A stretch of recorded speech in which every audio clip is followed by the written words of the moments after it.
एक साहूकार था। उसकी उसके 3 बेटे 3 बहुएं थीं। साहूकार अपने परिवार में बहुत खुश रहता था। एक दिन कुछ दिनों बाद साहूकार की तबीयत खराब हुई और वो चल बसा। अब उसकी पत्नी रह गई। अब तीनों बेटे बहू को बुढ़िया भारी लगने लगी। तो सब ने कहा कि अब ऐसा है कि हम उस तीनों बहुओं ने कहा कि ऐसा है कि हम लोग बंटवारा कर लेते हैं, अब हम लोगों से तुम्हारा भार नहीं सहन होता। बोला ठीक है। सरपंच जी आए गांव के और जितने भी सामान थे सबके 4 हिस्से लगे।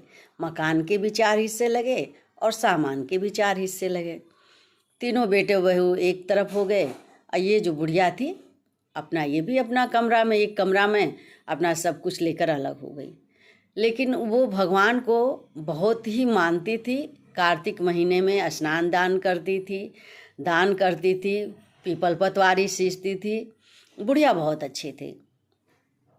फिर क्या हुआ कि अब तो भाई जो भगवान को मानेगा उसको किस चीज़ की कमी। तो भगवान क्या करते थे कि कहे कि नहीं ऐसा है। अब ये लोग सोचती थी कि ये तो खाना बना नहीं पाएंगी तो चल बसेंगी, लेकिन भगवान कहाँ अपने भक्त को छोड़ते हैं। तो भगवान खुद उसको कहे कि माता दरवाज़ा खटखटाया। गई तो कही क्या है। तो मेरा नाम कृष्णा है, आज से आप खाना मत बनाइएगा, मैं आपको डेली सुबह शाम दोनों टाइम खाना दे जाऊंगा। कहे बेटा तेरा भला हो। इसके बाद भगवान रोज़ उसको बढ़िया बढ़िया खाना दे जाते थे। अब उसके घर में काजू मेवा मिश्री ड्राई फ्रूट सब कुछ भरा रहता था। इसके बाद कार्तिक महीना में 1 महीना के लिए वो प्रयाग स्नान करने के लिए गई। अब बहुएं जो है तीनों बहुएं चोरी चोरी से कही कि अरे बुढ़िया तो चमकती दमकती जा रही है, अब देखो न गई है वहाँ क्या होता है। इसके बाद जब उसके घर में घुसी सब तो देखी तो बाप रे बाप, इसके घर में तो सब कुछ भरा हुआ है, सब कुछ भरा हुआ है। तो कहे अच्छा ठीक है। तो सब तीनों बहुओं मिलके उसके घर का सारा सामान चोरी कर ली।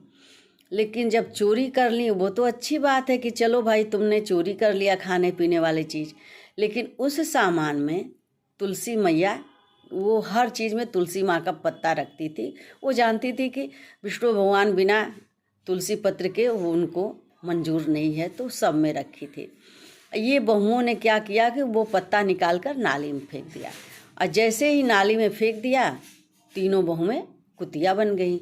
जब कुतिया बन गई तो उसकी सास जब 1 महीना का प्रयाग से कर के लौटी, वहाँ से कार्तिक स्नान करके जब लौटी तो देखी कि तीनों बहुएं नहीं हैं, कुतियाँ हैं। कह रही ये क्या बात हुई। सब लड़के रोने गिड़गिड़ाने लगे कि माँ ऐसा ऐसा हो गया है, पता नहीं क्या हुआ कि ये तीनों कुतिया हो गई। अब इसके बाद ये कुतिया भी लगी मुंह इधर उधर करके थुतना हिलाते हुए कि मतलब हम माफ़ी मांग रहे हैं, हमसे गलती हो गया, अपने शब्दों में सब कहने लगी।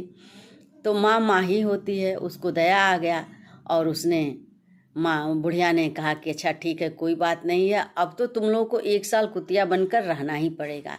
जब अगले साल कार्तिक महीना आएगा और मैं स्नान करने जाऊंगी, पूजा पाठ करूंगी, फिर भगवान से विनती करके जब गंगा जल लेकर आऊंगी तब तुम लोग ऐसे ठीक होगी।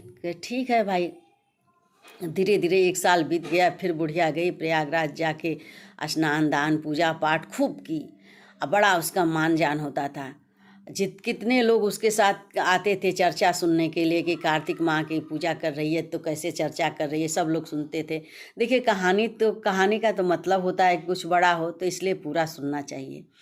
इसके बाद बुढ़िया जब आई तो गंगा जल अपने वस्त्रों में जो गीले वस्त्र थे उसमें गंगा जी से भीगा हुआ था और गंगा जल लाई, सबके ऊपर छिड़क दी और तुलसी जी का पौधा घर में लगा के उस सब ने माफ़ी मांगा। तुलसी जी साक्षात लक्ष्मी जी हैं।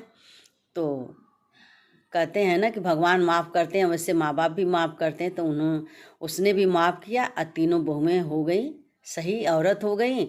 और लड़का साहूकार के तीनों बहुएं और बेटे सब राजकाट से रहने लगे, माँ को सब अच्छा से रखने लगे। लेकिन वही कहते हैं पहले समझ में नहीं आता है। वही चीज़ें बात में आती है। पर चलिए, देर आए दुरुस्त आए, कोई बात नहीं है। ठीक है, राधे राधे।